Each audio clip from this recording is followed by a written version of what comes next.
Greetings, Tarkans. Welcome back to Highfleet. It's been a while. It's nice to see you. Nice to see you here. I'm going to do some videos this week. I'm going to try and get one out every night if I can, or if I can't get them quite every night, they're going to come thick and fast with the final voting videos for Campaign 3. We've done tons of voting. It's been 6 months. It's been crazy. I've got some surprises in store. I've got some stuff I've got planned for this campaign that you will not be expecting, that I hope you like, aside from ships. But we need to do the final votes, the last few rounds of voting for just the ships that had so many entries we had to do two sets of voting for. But what I'm going to do is, rather than just give you a sheet to vote on, we're going to do a video for each class of ship. It shouldn't take too long. I'll show the ship off in the editor, I'll do a little test battle with it, and we're starting today with the Archangels. So, without further ado, let's check them out. And of course, we couldn't have a first Highfleet video without a ridiculous submission ship. So why don't we make it the first one?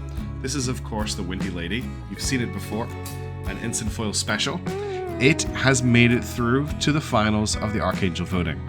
Now, what I will say, I think this is a fantastic ship. The design is unreal, and it has a lot of palash. I'll show you in a second.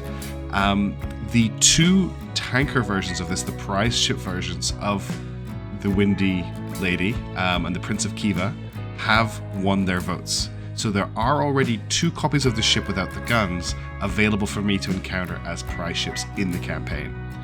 But if you want to see me suffer and make this the Archangel, here it is in all its glory.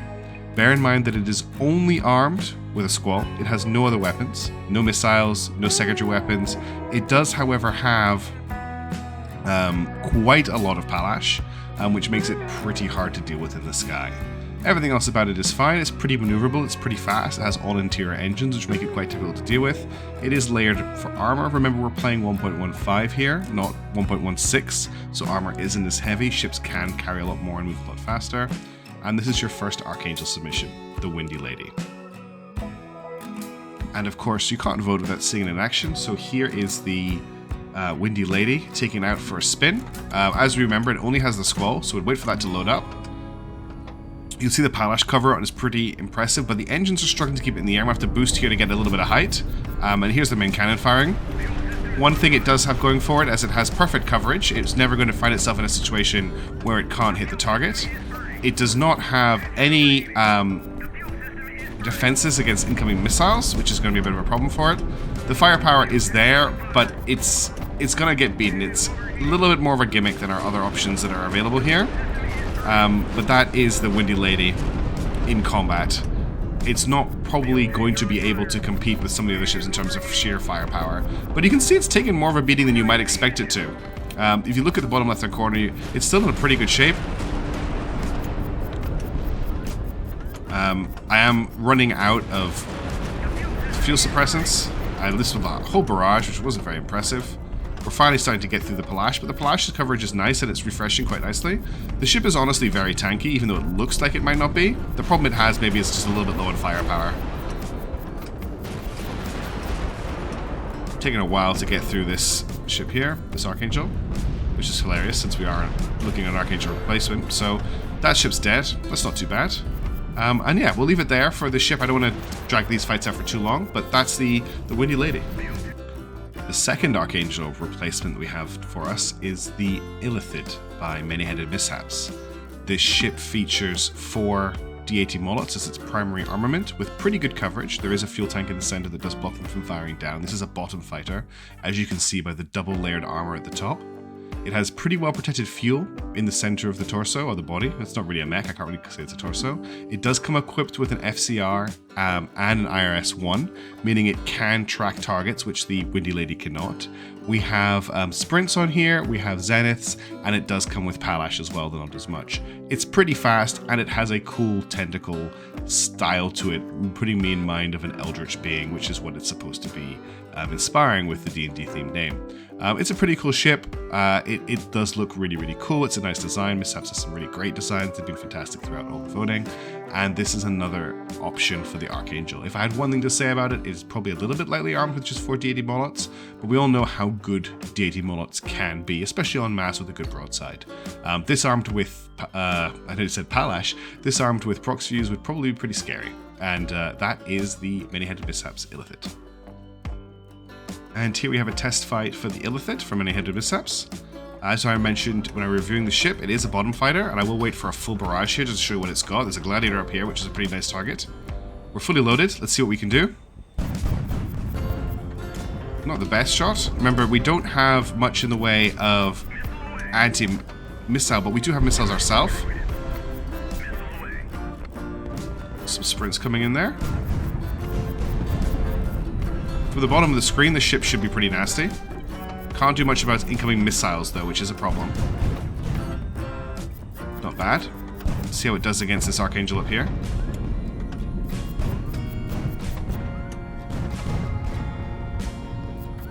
It's a withering amount of fire coming in. It's interesting the AI is choosing to fire prox fuse at us from here. Definitely taking a beating this ship. It can last a long time. The missiles are going to take it down eventually. We currently have no Palash loaded. These big rounds are just clearing us up.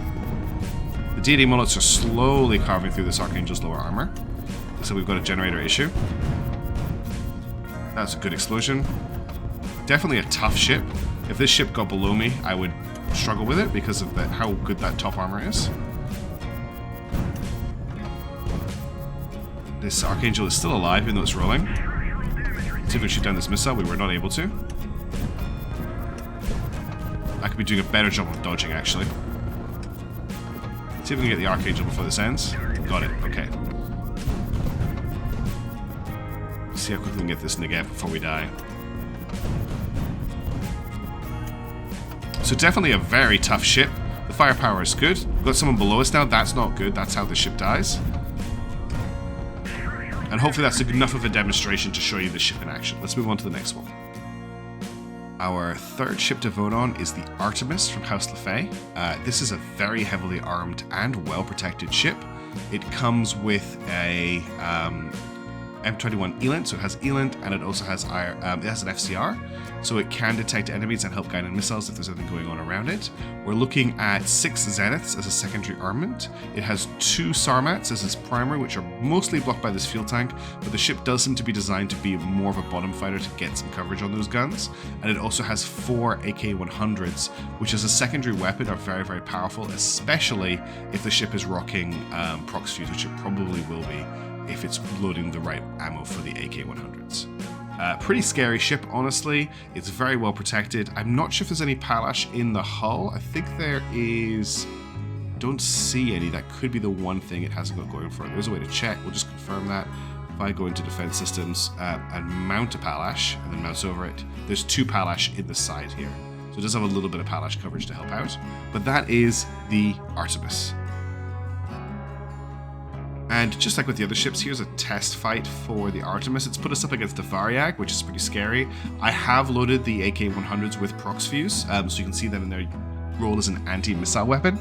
And let's see how this goes. Let's see how devastating the broadside from this ship can be.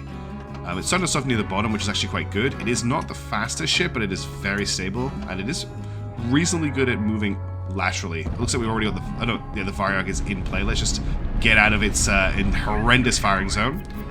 Might as well just launch these. That Gladiator just got wrecked by its own team.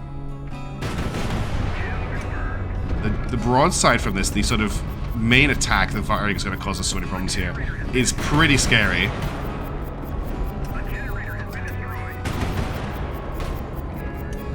Just cutting this Archangel to pieces.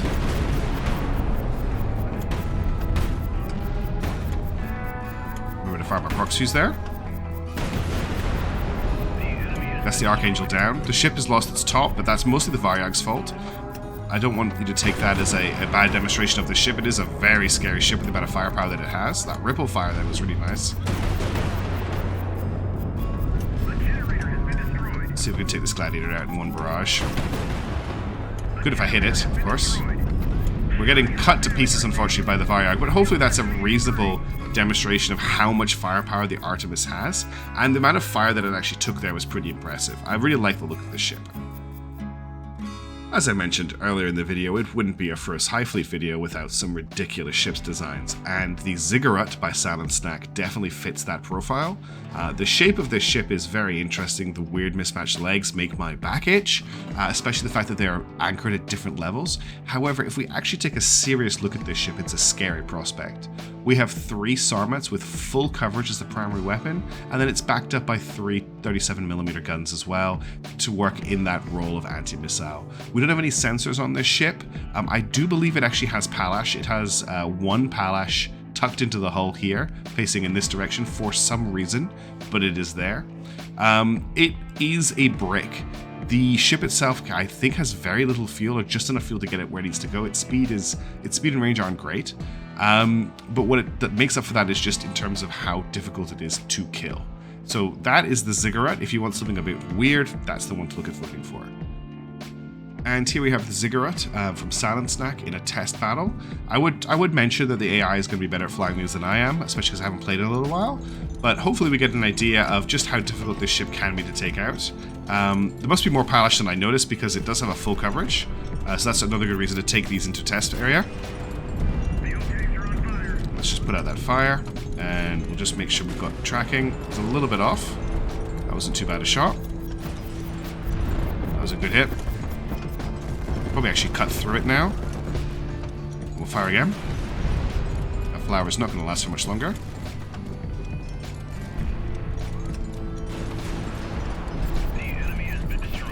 Weird little ship. It does not... It's very compact and quite a small target, actually, even though it's quite a weird shape. I'm not going to be able to stop all of this. Moving on.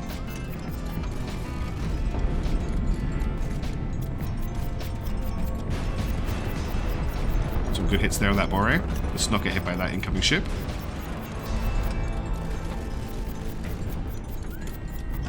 Boost a little bit. We are starting to lose a little bit of height here. That's unfortunate. That Archangel is going to cause us some problems. Palash actually did a really good jump there. Just missed there, which is unfortunate. This ship's doing a very good job of staying in one piece with the fire it's under. Obviously, it's not facing up against a Variag like the Artemis was, but I'm still pretty impressed with how well the armor is doing.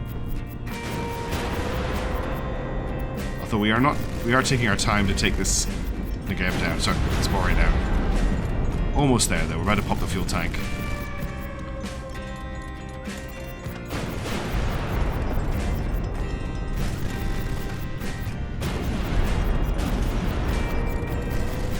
There's not much of the ship left. Let's sit down. Let's move on to the Archangel. Fortunate bit of leading for me there. It's a bit better. That's much better. Just watch we don't crash into the Bore remains here. And remember, this isn't a ship for me to fly, it is a ship for the AI to fly. So this will be replacing the Archangel in the campaign. I think that's enough to show off the ship. I hope that gives you an idea of how it flies and how it fights. Pretty core solid design, just maybe a little bit different in terms of the actual aesthetics of the layout.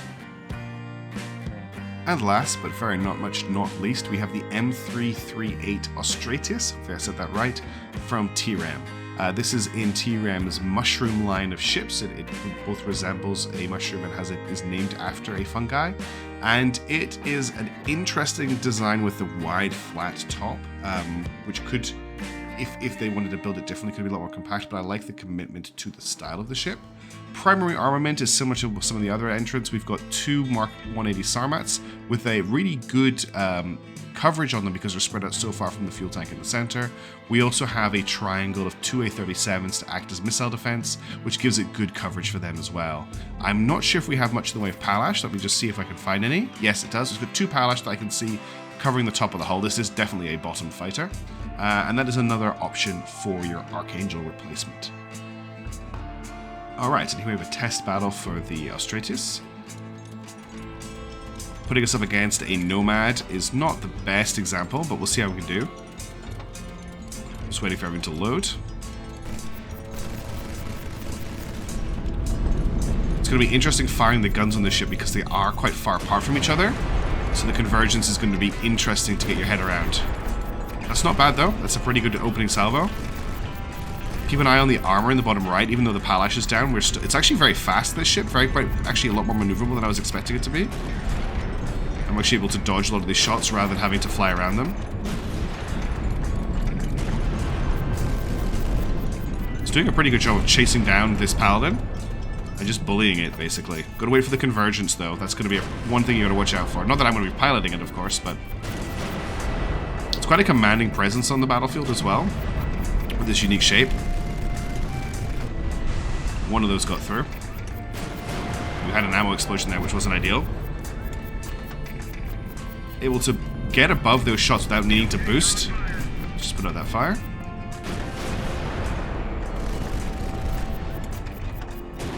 Pleasantly surprised, actually. The ship's performing much better than I was expecting it to.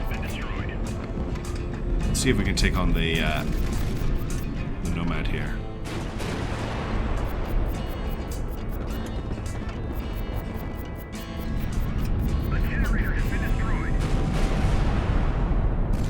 Not something you want to hear. Not really doing a lot of damage here. The two 180s probably isn't enough to really cut through this.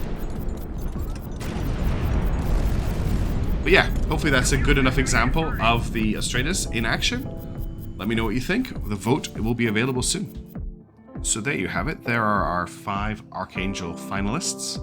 The vote for them will be with the votes for the other ships, which I'll be doing videos for throughout the week. Once they're all out, we'll get the vote out and we'll get that done. And as soon as that vote is done, I can start preparing for Campaign 3, which I'm really excited for. I hope you found this interesting. I thought the format would help a lot with making you decide or helping you decide on which ship to vote for, rather than just dealing with pictures. For the finals, I think we need to go a little bit more into it. It's a bigger and harder decision now that we're down to the last few ships. And you can hopefully make a more informed decision having seen them in the editor and also having seen them in action. If there's any changes to the format that you'd like to suggest for the rest of the ships in the series, let me know, because I am making these as the week goes on, and there's a lot of work involved in them, so it does take me a little bit of time, so I can make some changes if there's something you think might work a bit better. In the meantime, thank you so much for watching. I hope you're as excited for this campaign as I am, and I'll see you in the next video. Ciao.